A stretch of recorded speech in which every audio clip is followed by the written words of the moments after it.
2절에 보면 그와 신하와 땅의 백성이 여호와께서 선지자 예레미야에게 하신 말씀을 듣지 아니했다. 왜 이들이 선지자의 말, 하나님의 말씀을 듣지 않았는가?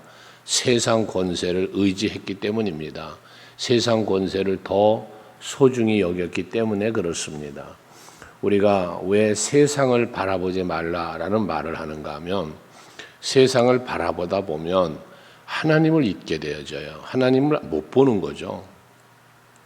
그래서 내가 무엇을 바라보고 사는가, 무엇을 의지하며 사는가, 무엇을 추구하는가라는 거예요. 거기에 따라서 우리의 삶은 변화될 수밖에 없는 것인데 사람은 살아가는 목적과 목표가 있는 거잖아요. 근데 그것이 세상적이면 그 사람은 세상의 사람이 되는 거예요. 그 세상의 사람이라는 것은 마귀의 유혹에 이끌려 살아가는 사람이 되는 거죠. 우리는 하나님의 자녀이기에, 하나님의 사람이기에 우리는 하나님의 뜻을 따라야 하고 하나님의 말씀에 귀를 기울이며 살아가는 성도들이 되어야 합니다. 하지만 예수를 믿고 하나님의 자녀가 되었다라고 하는 성도들 중에도 하나님의 말씀보다 세상 권세를, 하나님의 권세보다 세상의 명예를 더 따라가고 추구하는 이런 모습을 볼 때도 있다는 것이죠. 무엇 때문에 그렇습니까? 무엇에 어디에 가치를 두고 사느냐입니다. 내 삶의 목표와 목조가 정해지는 이유가 있습니다. 내가 어디에 가치를 두고 사느냐는 거예요. 어느 것을 무엇을 더 소중하게 여기느냐는 겁니다.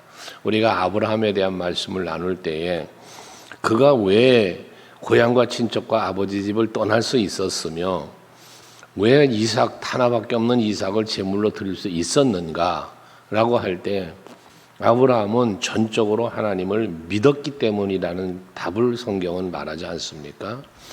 우리가 하나님을 바라고 믿을 수 있는 이유는 하나님의 나라에 대한 소망이 있기 때문이고 주 예수가 그 무엇보다도 귀하다는 그 은혜와 사랑의 소중함을 우리는 알기 때문입니다. 여러분들이 더욱더 하나님을 알고 예수 십자가의 은혜와 사랑을 더욱더 마음에 새기면 새길수록 하나님의 뜻 안에서 하나님을 따르며 말씀에 귀를 기울이고 살게 될 것입니다. 이렇게 하나님의 말씀이 선포되지만 그 말씀에 귀를 기울이지 않고 듣지 않던 이들이 3절에 보면 이제 스바냐를 그들에게 보내서 예레미야에게 청하기를 너는 우리를 위하여 우리 하나님 여호와께 기도하라 하였으니라고 합니다. 하나님의 말씀은 듣지도 않고 하나님의 말씀은 따르지도 않던 저들이 이제 힘들고 어려운 일을 만납니다. 바벨론이 쳐들어와서 멸함락의 위기에 놓여 있습니다. 그 어려운 일을 당하게 되니까 그제서야 하나님 앞에 기도를 하라고 저들은 와서 부탁을 하고 있습니다. 아쉬울 때 찾아오는 이들의 모습입니다. 평소에 하나님을 찾고 평소에 하나님을 의지하며 하나님 앞에 기도하며 사는 것이 복된 것인데 하나님의 말씀을 귀 기울이지 않고 듣지 않고 그 뜻을 따라 살지도 않던 저들이 어려움에 처하니까 그제서 와서 아쉬울 때만 하나님을 찾는 이러한 모습이 보이는 것이죠. 출애굽을 할 때도 이스라엘 백성들이 늘 원망하고 불평하고 모세를 대적하고 그랬던 백성들이 자기들에게 하나님께서 고난을 부어주시자 그 고난을 당하는 중에 와서 우리를 위하여 기도해달라. 사무엘 때도 마찬가지. 그런 저들의 모습이 보였던 것처럼 이들이 그랬다는 거예요.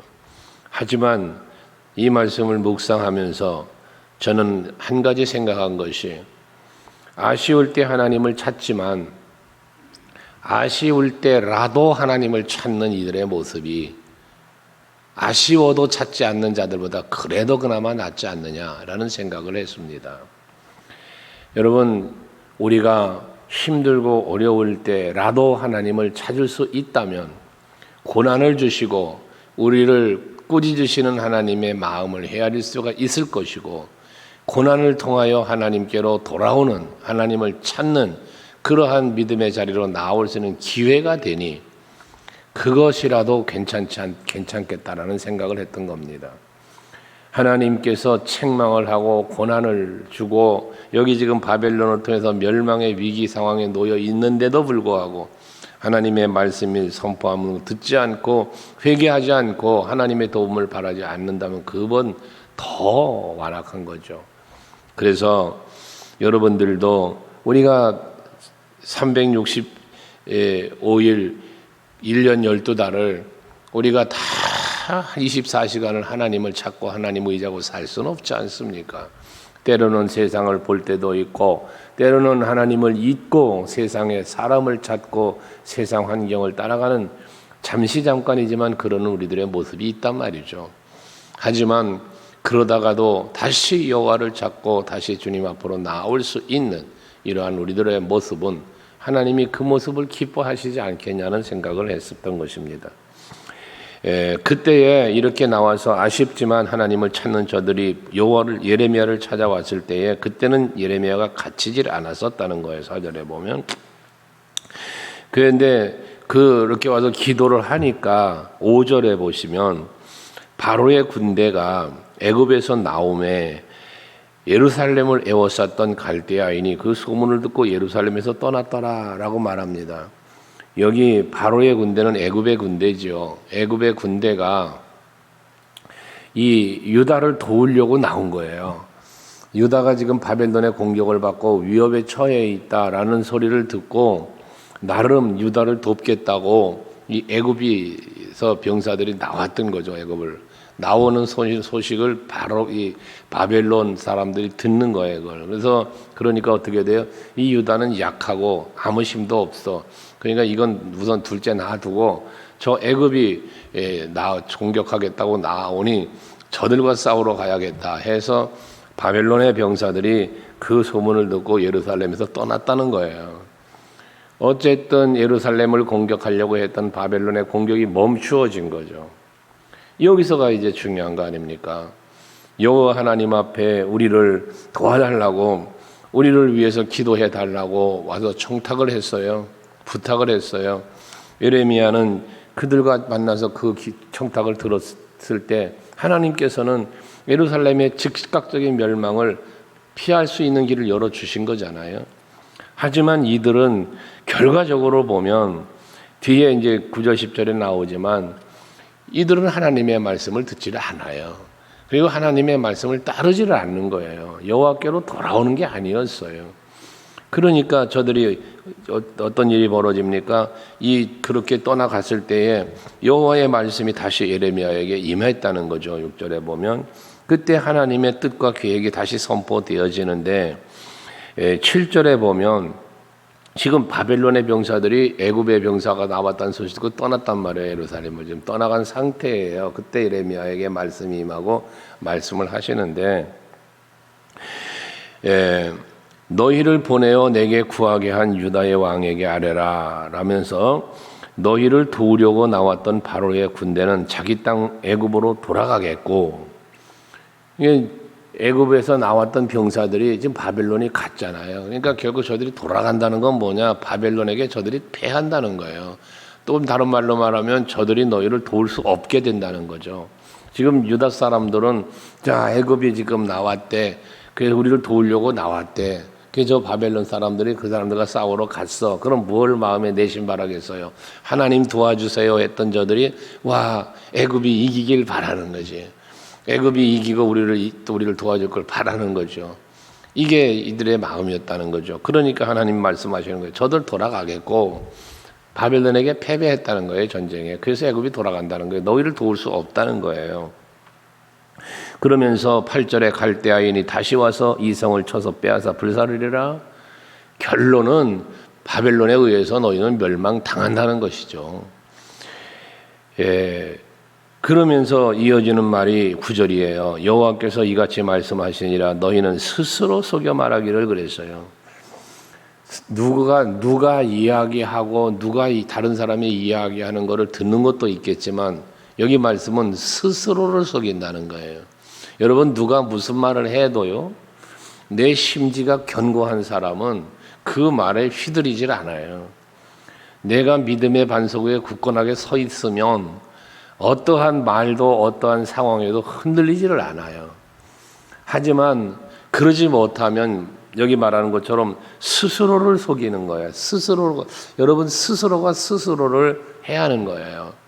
그래서 우리는 이 스스로가 스스로를 망가뜨리는 것만 아니고 다른 사람이 나를 망가뜨리고 다른 사람이 나의 신앙을 저버리게 하는 게 아니라 내 스스로가 내 스스로의 신앙을 무너뜨리고 내가 믿음을 저버리고 내가 소망을 잃고 내 스스로가 이래 되어버리는 거예요. 간혹 보면 그런 분들이 있어요. 마음이 괴로워서 찾아오셔요. 힘들다는 거예요. 그 이유가 무엇이냐면 아무개가 나를 미워한다는 거예요. 그래서 이런저런 이야기를 할 때 저는 물어요. 그 사람이 당신을 미워한다고 말을 합니까? 아니라는 거예요. 그러면 그 미워한다는 뭔가 증거가 있습니까? 증거는 없는데 뭐냐? 추측하는 거예요. 미워하는 것 같다는 거예요. 이게 뭐 하는 겁니까? 스스로가 스스로를 괴롭히는 거예요. 여러분, 이게 하나의 단편적인 예인데 모든 일이 그렇습니다. 여러분들 스스로가 스스로의 생각 속에 빠져서 그 자기의 생각 때문에 고난을 당하고 자기의 생각 때문에 괴롭고 자기의 생각 때문에 불평을 하고 자기 생각 때문에 섭섭해하기도 하고 그러는 거예요. 여러분, 상대방의 마음속을 들여다봤어요. 그의 말을 다 어떤 뜻에서 그랬는지 헤아려 봤어요. 아니잖아요. 그냥 어떤 말을 듣고 내가 추측을 하는 거예요. 어떤 행동을 보고 내가 추측을 하는 거예요. 그 추측하는 것 자체가 스스로라는 거예요. 그래서 생각만 바뀌어도 말이 바뀌고 생각만 바뀌어도 행동이 달라지고 그래서 그 사람의 삶의 습관이 달라진다고 그러지 않습니까? 자기가 만들어 놓은 감옥 속에 자기가 갇혀 산다는 얘기를 제가 했잖아요. 내 생각이에요. 그게 내 생각이 만들어 놓은 감옥 속에 내 스스로가 갇혀, 누가 거기다 가두는 게 아니야. 그런데도 불구하고 스스로가 갇혀 살면서도 너 때문에 무엇 때문에라는 핑계를 대고 앉아 있단 말이에요. 그 안에. 그냥 네가 만든 감옥이니까 네가 열고 나온 자유야. 근데 왜 그걸 스스로가 못 나오면서 누구 탓을 하고 무슨 환경 탓을 하냐 그 말이에요. 여러분, 스스로가 스스로에게 속는 거예요. 여러분들은 스스로에게 속지 마시고 스스로에게 안 속으려면 어떻게 돼야 돼요? 진리의 말씀, 하나님의 말씀에 귀를 기울이고 그 말씀을 따라가면 되는 거예요. 그러면 길 잃어버릴 염려가 없고 방황할 이유도 없고 원망 불평 다 사라지고 예수 안에서 누리는 참된 은혜와 평강을 누리게 되는 거예요. 어제 저녁에 말씀을 나눴던 것처럼 그렇습니다. 이렇게 스스로가 속이면서 뭐라고 말하는가? 갈대아인이 반드시 우리를 떠나리라 라고 말한다는 거예요. 그러니까 그렇게 말하지 말아라. 그들이 떠나지 아니하리라 라고 말했다는 것이죠. 저들이 스스로 속인 것은 결과는 뭐냐? 하나님을 거역하는 거예요. 하나님은 뭐 했어요? 바벨론이 너희를 멸망시킬 거야. 그러니까 빨리 너희들 우상 섬기고 하나님의 말씀을 떠났던 자리에서 돌아와. 이게 하나님의 명령인데 저들은 말하기를 스스로 속이며 말하기를 아니야. 바벨론은 우리를 떠나갈 거야. 바벨론 우리 공격하지 않을 거야. 이래 했다는 거거든요. 그런데 떠나지 않는다고 말하면서 10절에 가령 너희를 치는 갈대아인의 온 군대를 쳐서 그 중에 부상자만 남긴다 할지라도 그들이 각기 장막에서 일어나 이 성을 불사르리라. 이게 뭐예요? 너희들이 만약에 너희들이 이 바벨론의 공격을 물리쳐서 저들을 막 죽이고 저들을 갖다가 멸망시켰다고 가자. 그래서 저들 중에 싸울 수 있는 능력 있는 사람 없고 전부 부상자만 남았다고 가정을 하자. 이긴 거잖아요. 상황은 전쟁에서 이긴 거잖아요.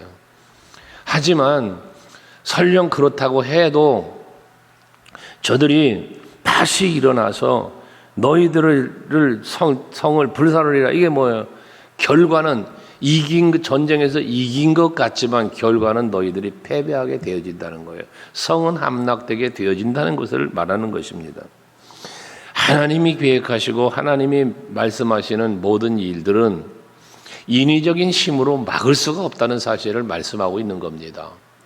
내 생각으로 하나님의 생각을 막을 수가 없어요. 내 힘으로 하나님의 뜻을 방해할 수가 없어요. 방해하는 수도 있고 가로막을 수 있고 뭔가 인위적인 힘으로 뭔가 이루는 것 같고 할 수 있는 것 같아도 결과는 안 된다라는 거예요. 그러면 뭐예요? 되게 하시는 이는 하나님이시다. 우리에게 은혜와 평강을 주시는 이는 오직 하나님이시다는 거예요. 여러분들에게 살 길을 열어주시는 이는 하나님이시고요. 내가 살아갈 수 있는 그 길은 예수 따라가는 길밖에는 없는 거예요. 그래서 시보리 기자가 말하는 것처럼 우리가 살 길이 뭐냐? 우리가 살아가야 할 길이 뭐냐? 이게 바로 예수라는 거예요. 그래서 믿음의 주요 온전케 하시는 이인 예수를 바라보자라는 거예요.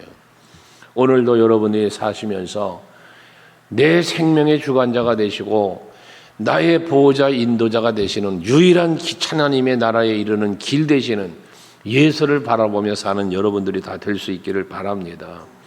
인위적인 방법으로 하나님의 벌을 막을 수 없고 하나님 나라에 이를 수 없어요. 오죽하면 어린아이들 찬양하는 것처럼 돈으로도 못 가요, 힘으로도 못 가요, 지식으로 못 가요. 하나님 나라는 그거 갖고 안 된다는 거예요. 오직 믿음으로 가는 나라, 하나님 나라라는 걸 말하고 찬양하는 것처럼 우리가 살 길은, 이 유다가 살 길은 유일한 길 하나, 회개하는 거였어요. 여호와께로 돌아오는 거였어요.